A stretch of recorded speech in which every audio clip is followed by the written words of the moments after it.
A lot of ink has been spilled this last week complaining about the Micah Parsons trade from the Cowboys' perspective. Measured individuals have said this is a bad trade for the Cowboys. It's not smart to trade your best player. I'm going to Zach. I think this was a fabulous move for the Dallas Cowboys. Jerry Jones, you cooked. Stephen Jones, you cooked. This was a fabulous move.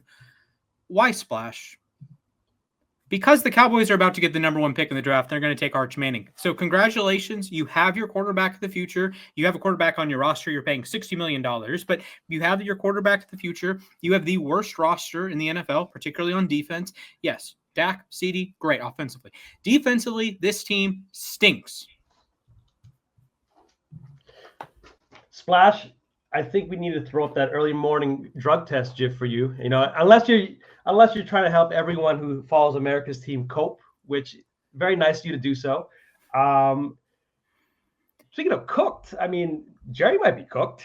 I mean, too bad he can't fire himself, though, right? That's what every Cowboy fan, let's start this way. If you have a Cowboy fan in your life, hug them, be nice to them. It's Labor Day weekend, but I doubt a lot of them are going to be enjoying the barbecue this weekend, for lack of better terms. I mean, Cowboys had the 28th ranked defense last year. Granted, they couldn't stop the run. They couldn't stop the nosebleed. If you think that they were getting better, if you're a Cowboys fan that was hoping to at least be competitive, at least try to squeak out a wild card in the NFC least, or in the NFC in general, because we know who's winning that division. Depending who you ask, and depending how you feel about Jaden Daniels. The Cowboys are more likely to finish 4th in the NFC East this year, which I don't think leads them to Arch Manning, though. I mean, if you think that that's going to be the grand plan, I don't think Jerry is thinking that far ahead. I think Jerry genuinely thinks that the Cowboys are better. If you listen to his press conference, I think he believed what he said this past week, Ryan. I don't think there's some grand tanking scheme here. I think Jerry really does think that with what they have, with his $60 man, they can at least be competitive. And I really do think that those 2 first-round picks in Jerry's mind are going to lead him to 2 Pro Bowlers. Speaking of Pro Bowlers, anyone checked out Michael Irvin since he had his nice little hot take there about Micah Parsons never leaving the Cowboys? Or is that what he said? Not going to happen? Not going anywhere. This is why freezing takes exposed, or freezing cold takes, is just phenomenal. It's meant for things like that. It's meant to hold the media accountable. And of course, from a football standpoint, the Michael Parsons trade, shout out to Jerry Jones. Yeah. The Micah Parsons trade, absolute disaster for the Cowboys. They are a objectively worse football team. From a business standpoint, I guess it makes sense because the Dallas Cowboys being 7-10 doesn't sell, but the Cowboys being 4-13 and being in contention for the number 1 pick, maybe that's what the shouty shows are going to talk about. Maybe that's going to be on the First Things First and First Take and all these other podcasts. They'll talk, oh man, week 16, Dallas, if they lose again, they're going to clinch a top 3 pick. Or if they lose week 17, week 18, oh man, they might get the number 1 pick. And you can talk all you want about this upcoming class of quarterbacks with Arch Manning, potentially. Archie has said he's going to stay at Texas. Listen, if the Colts have the number 1 pick, if the Saints have the number 1 pick, if the Cowboys have the number 1 pick, I think that could be skewed. Also, if Texas wins the national championship and Arch wins the Heisman, maybe that changes things in the mind of the Mannings. But I get it. I actually don't get it. I don't get it at all. What are we doing, Dallas? You have one of the 25 minimum 25 best players in the sport. You are trading him. He loves being a Cowboy. And yes, you get 2 first-round picks, and Dallas generally hits in the first round. It remains to be seen with their first-round pick this year, Tyler Booker. I think he'll be good. I think he's a solid enough replacement for Zach Martin, a Hall of Famer. They have hit Tyler Smith. He was a first-round pick. He was a great pick. But man, you trade one of the difference makers, one of the truly elite players in the sport. He goes to Green Bay. We can talk about Green Bay in a minute, but I'm really low on Dallas this season. When I get paid on Tuesday, one of the bets I'm making is Cowboys under 3.5 wins. Wow. they're probably going to win like 5 or 6 games at least, but give me like plus 650 for them to win 3 games. Who are they beating on their schedule? I can pull up their schedule here, but they're not going to be able to stop the run. That is a problem. Teams love running the ball nowadays. You feel like every team, has more 12 personnel and 21 personnel and 22 personnel. Every team, not every team, but a lot of teams are bulking up their offensive lines. They want to get more into that phone booth style. And one reason why the Cowboys were such a disaster at times last year is their complete and utter inability to stop the run. So their schedule, they start with the Eagles. They might run for 500 yards that game. Like, what are we doing? Then they hope Jalen Hurts might have 150 yards that game, and suffice to say, I guess FanDuel has no love lost for the $60 million quarterback in Dallas. If you usually with a franchise quarterback, I'll throw up the air quotes for that, depending on how you feel about Dak. He's a top 15, top 20. You don't pay a top 20 quarterback $60 million, but I digress. 3.5 wins seems a bit harsh, even post Micah trade. Don't you think? I mean, they were the 28th ranked defense last year. That's with Micah, and as you heard GM Jerry say over and over during his press conference, their goal is to stop the run. They're still not going to be able to stop the run or rush the passer now, for that matter. But I still think 3.5 wins is kind of harsh, given that it's plus 650. It is okay. Plus 650. Their actual line is around 7. So if you think they'll win, if you think they'll get to 7, you can get that at minus 145. Over 6.5, under 7.5 is minus 135. So they're somewhere between 6 and 8. But give me the upside, if you will, on the floor of this team. And again, I'll love the schedule. You can just give them a big L week 1 at Philly. They're not winning that football game. I'm sorry. Agreed. They weren't going to win it with Micah. You're not going to win it if they had Michael Irvin and Emmitt Smith coming through those doors. Sorry. Week 2 against the Giants. This is probably their best chance to win a game the entire season. And, if Russ decides to cook that night, you just never know. And the Giants, like I said, I do see the Cowboys. My hot take, I guess maybe not so hot anymore, is that the Cowboys will finish in the cellar of the NFC East. Whether that's good enough to get you Arch Manning, I mean, I guess that we'd have to look at the rest of the teams that are expected to stink this year. So I think Dallas is headed for, I agree with you on that, a bad year. But I don't think that bad year is going to, I'm looking at the schedule right here. I don't think that bad year is going to be bad enough to get a franchise quarterback. And then who's taking on that contract for Dak? I mean, is that going to be your bridge quarterback at $60 million average a year, which is the highest average salary per year, too, even though Josh Allen, I believe, is now the highest paid quarterback in total value. I think Dak at 60 is still the highest per year average paid quarterback. I mean, and you figure he's got a few good wins in him, So I think Dallas is headed for a bad year. And you just mentioned it, Green Bay. I mean, those 2 first-round picks, granted, first-round picks are first-round picks. I mean, do we expect Green Bay to finish any lower than the 20th to 25th? In draft order. Yeah. I mean, do we? And granted, the Cowboys have a history of drafting well, especially in the first round. It hasn't brought them a lot of playoff success, in the last, thank God they broke their playoff streak in 2019 and 2023. So they got that monkey off their back. We can't say it's been 20 plus years since their last playoff win. But I think Jared's going for another streak of that now. I mean, it's one of those things where Dallas is going to have a bad year. I don't know what they're going to get out of it. They're going to get 2 first-round picks, probably in the 20s, maybe in 25th, depending on how much further you think Jordan Love is going to take a step forward. They now have a pass rusher. Let's not forget they now acquired a pass rusher who's going to be able to get home. Dallas fans are down bad, and I don't see that draft carrot at the end of this year they're in for, Rye. I mean, that's nice you to give them that cope to have something to look forward to. I just don't see it. I think they'll be just bad but good enough to not finish with that first overall pick. And that's fair. And the Saints stink. The Cowboys do luck into the Saints being horrendous. So if your goal is to not get the number 1 pick, of course the Cowboys players want to win. I don't know if the owners want them to win. That is a legitimate question. I think Jerry Jones wants the Cowboys to be the best story, and perhaps he thinks the best story would be the Cowboys being absolutely horse crap this year. So there are some fun quarterbacks. We talked about Arch, Garrett Nussmeier at LSU, Kate Klubnik at Clemson, Lenore Sellers at South Carolina, Drew Eller. The 2027 draft is the draft you want to be in if you're not looking for a quarterback. We were talking Jeremiah Smith. He might go number 1. We are talking some special. I mean, there are some other quarterbacks in that.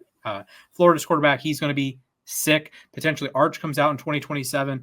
He's going to be sick. The kid at, oh my goodness, what's his name?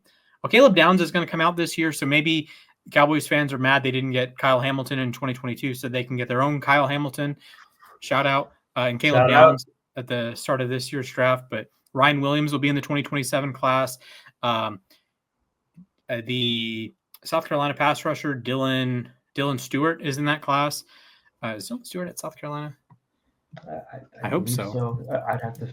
My bad. Sorry, Quasi. You got to do some editing today. Yeah, Dylan Stewart's at South Carolina. He's sick. He probably could be the number 1 pick in this class, but he's a true junior or a true sophomore. So he turns 20 in a couple weeks. And he might be the best pass rusher in college football. That's crazy. So sorry, Quasi, you got to do a little bit of editing here. Yeah, I did just a little bit. I'll ask you this, Flash. Mm-hmm. The old age question, whenever there's a Herschel Walker-like, or dare I say Jamal Adams-esque type of trade that goes on in the NFL. By the way, I wasn't the biggest Joe Douglas fan, but as a side note, got to throw in a little Jets notes here. Jamal Adams actually fetched more than Micah Parsons, which is probably a war crime in itself. How did the Jets win a trade? That's crazy. We got to win something eventually, man. That's that true. Clock's right twice a day. It's one of those things. Who won this trade, Bri? In the grand scheme of things, and you could even go big picture too. At the end of this trade, because there's 2 first-round picks coming back to at the end of 2027. And Kenny Clark. And at the end of 2027, are we going to be looking back and saying, you know what, old man Jerry, he was actually an evil genius? Or are we going to look back and saying, old man Jerry actually had literally just lost his fastball and set up his Cowboys for a long, dark road? Okay, let me lay out the best case scenario for the Cowboys. Some Labor Day quote for the Cowboy fans. I like this. Yes. This is the Jared Goff trade. Best case scenario is the Jared Goff trade. Wow. That the Packer, of course, from a Lions perspective, it really doesn't matter what the Rams do. Like, yes, you don't want to see your former quarterback win a Super Bowl, but narratively speaking, it's bad. That's bad. I think Cowboys fans would sign up for that. Not to cut you off, they would sign up for that in a heartbeat. Yeah, and Detroit is in a position to. The last 2 years, they've been a top team. They were up 17 points in the NFC title game 2 years ago. They hosted a divisional round playoff game last year. We went 15-2. This year, they're expected to make the playoffs again. So they'd be a Super Bowl favorite again this year. Yeah, and Kenny Clark is not turning that around. To be clear, he's a good player on the downturn. He's not turning that around. But the best case scenario for the Cowboys is they hit on the picks in 26 and 27. And to quote Family Guy, do you want the boat or the box that could become a boat? You traded away Micah Parsons to get 2 shots at the apple of getting a potential Micah Parsons. That's really the transaction here. This is a clear win for the Green Bay Packers. Yes, I know they paid him $47 million a year. That number does not move me. Simply put, it does not move me. Teams, besides the Bengals, are smart enough to maneuver their caps and push, add these void years and move money around. Look at what Philadelphia's cap hits are going to be in 2029. They're not going to pay those. They're going to have a little reset. They're going to flush everything out, and they'll be good again in 2030. The Saints have done a bad job of this. The Bengals don't have the cash to do this. The Packers, they know what they're doing here. I don't know about the Aaron Banks contract, but they know what they're doing here. You get one of the best 15 players, 20 players in the sport. He's an elite edge rusher. He's an elite playmaker. He's a great run defender. He's a huge, a superstar, aura guy. He's not just I'm going to come in on Sundays and ball out, and then you'll see me again next Sunday. No, he's constantly. He's always boosting his brand. He's boosting the team he plays for. I think he's going to do a lot of things. He's going to be a really popular player for Packers fans. They're going to sell his number 1 jersey like absolute bananas. He's the first player for the Packers to wear the number 1 since Curly Lambeau. Vijay, where do the Packers play their games at? What's the stadium called? Lambeau Field. Lambeau Field, yeah. This is the kind of player we're talking about in Micah Parsons. The Packers won this trade. The only way the Packers don't win this trade is if Micah gets a gambling suspension, basically. That's it. I hope Aaron Rodgers has his ears covered too. Go for the Packers. Go get an all-star pass rusher and draft a wide receiver in the first round. In the years he's gone. I think he was begging that for years. But yeah, I mean, the Packers got a 15+ sack a year player. I mean, would it shock us if Micah Parsons went out there and I mean?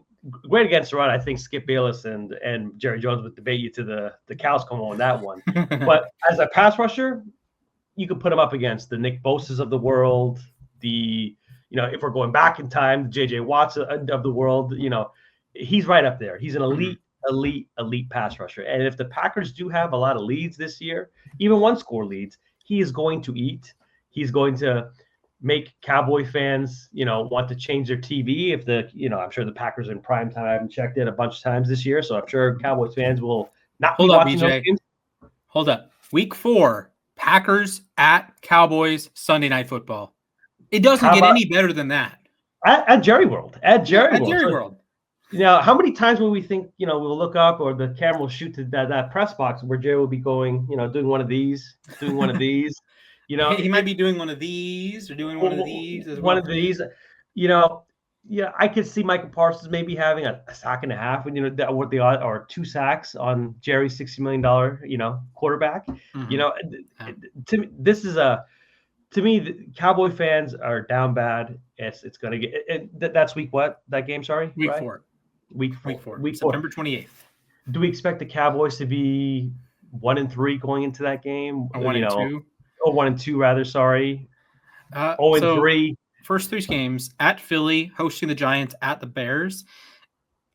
I think Chicago is definitively better, and that's in Chicago. I do want to see Chicago play a real regular season NFL game before I anoint them as like a playoff team or anything. So that one, I would lean Bears. Obviously, the Cowboys are getting whacked by the Eagles week 1. Giants-Cowboys, that is a more fun matchup. That is a more competitive matchup to me now that Micah's not there. Because this Andrew Thomas, if he's healthy, he can hold up against the non-Micah Parsons pass rush, and that lets the guards off the hook, and that lets the other tackle off the hook. And maybe the Giants can shock the world. And if the Cowboys lose week 2 to the Giants, we are on like spiral watch. And which is not out of the realm of possibility now post Micah Parsons. I mean, Russell Wilson still has a few good games left in that arm. You know what I mean? That defense is unbelievable. That defense will be unbelievable. I saw it firsthand up close in the preseason. That defense is going to eat. Malik Neighbors, depending on how you feel about his attitude, all that aside, he is an elite receiver. He Russell Wilson is good for a couple moon balls. I wouldn't say a game anymore, but a couple moon balls every couple weeks now. Russ will cook a few games this year. I don't know if that's we could say that's a W for the Cowboys either. They might be going into that Green Bay game to face their old stud pass rusher winless.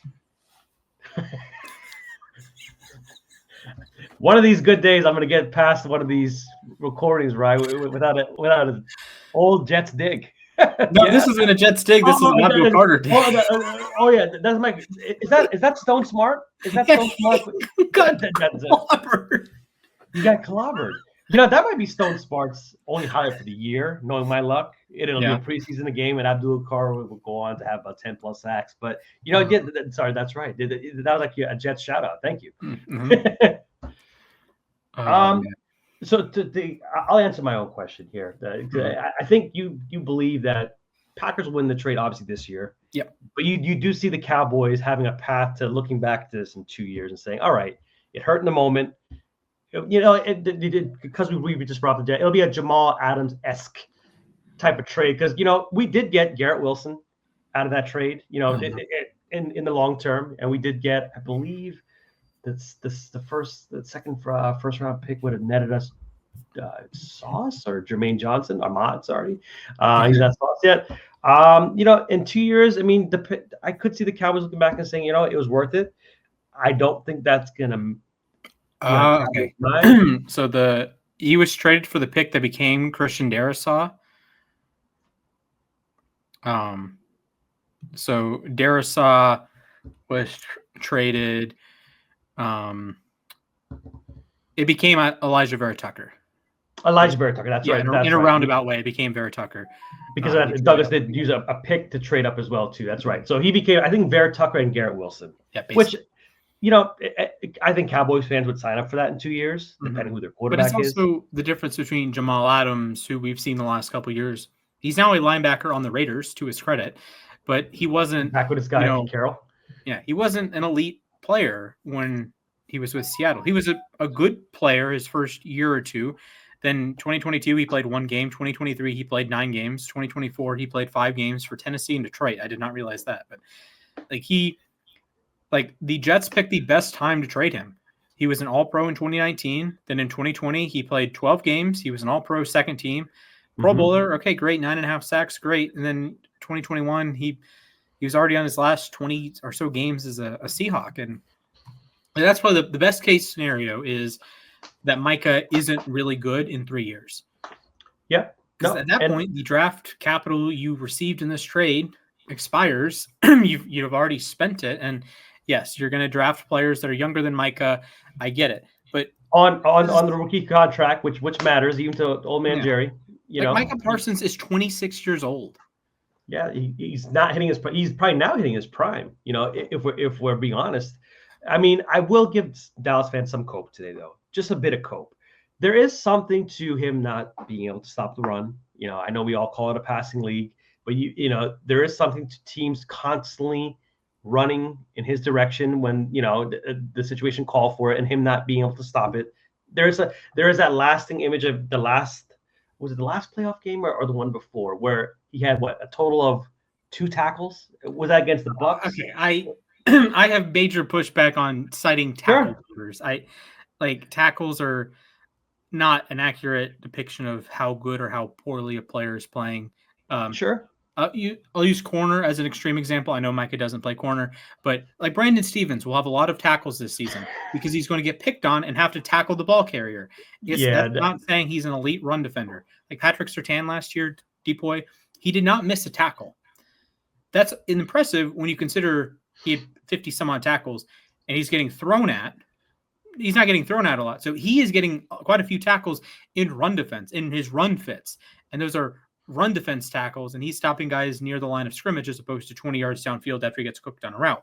So Micah, the tackle number, just if you run to the other side, he's not making a play there, but he can win the rep. He can quote unquote beat his man, but he's not necessarily going to make the tackle. Or this is the sacks versus pressures argument we have with TJ Watt and Myles Garrett, that you don't necessarily have to get a sack to have a positive rep.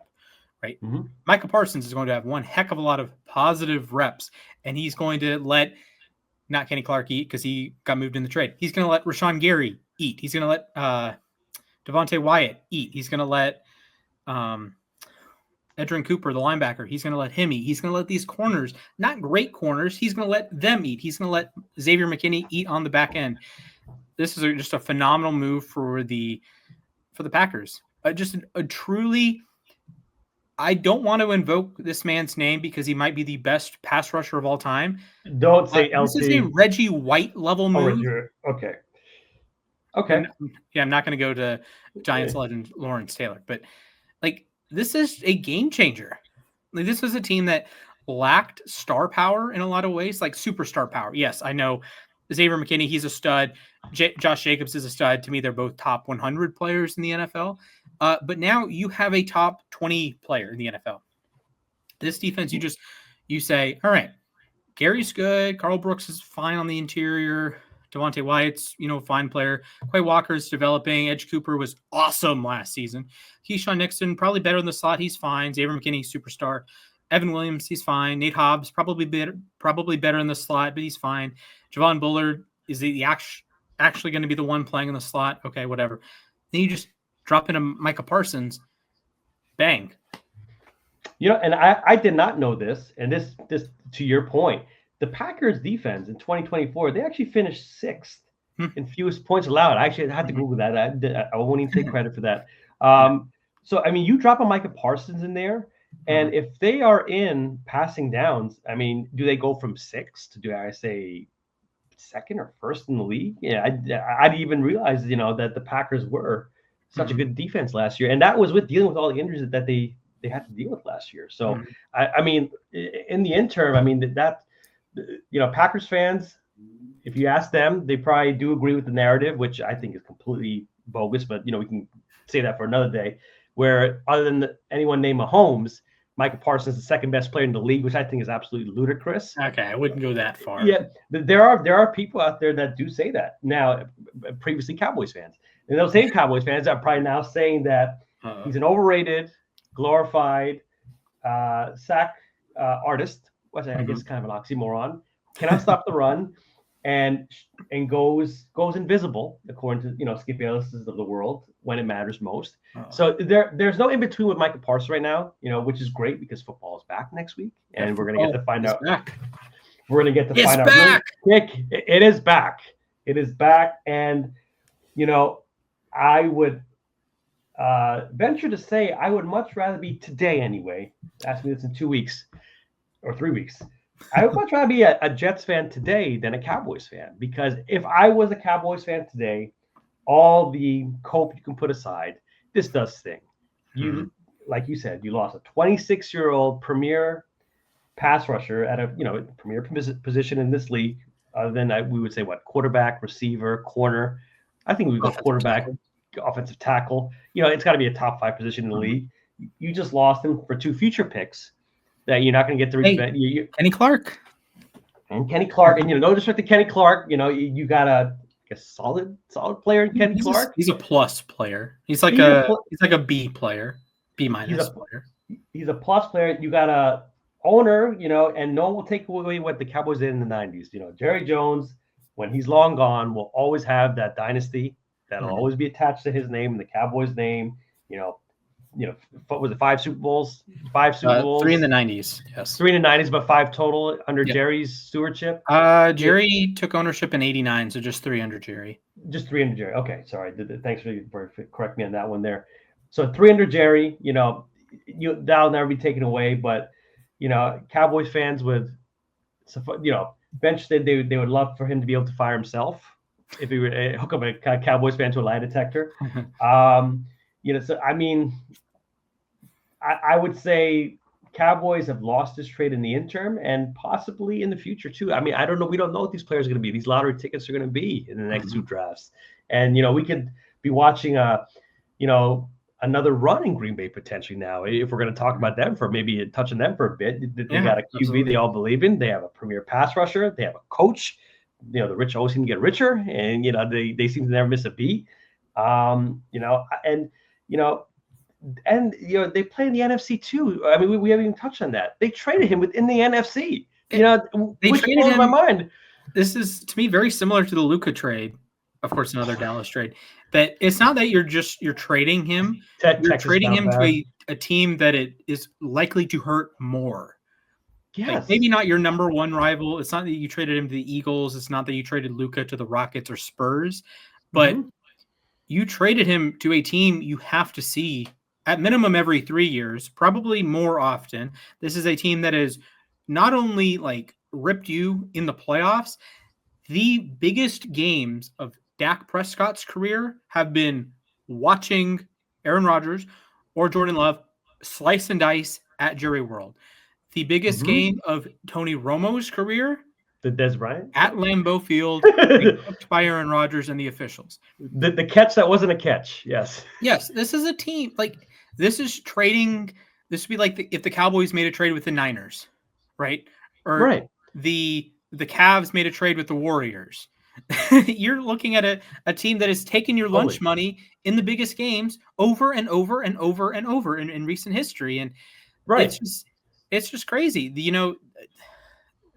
It's a team that's not in their division, but it's a team that when both teams are in the playoffs, they seem to always play each other. Like to your point, they whether it's at Lambeau or whether it's at Jerry World, they always seem to, the seeding always kind of lines up to where it's always Cowboys and Packers. Whether it's a Mason crossbar, that famous game where the hand of God took those 2 field goals and crossed it back in, or or recent memory, not recent memory, I should say, the Tony, going back to Tony Romo at Lambeau Field. It's, how fitting would it be if the Cowboys somehow were a miracle playoff team within the next year or two, and Micah Parsons has a couple of key sacks to put the game away, then Cowboys fans really be on what watch.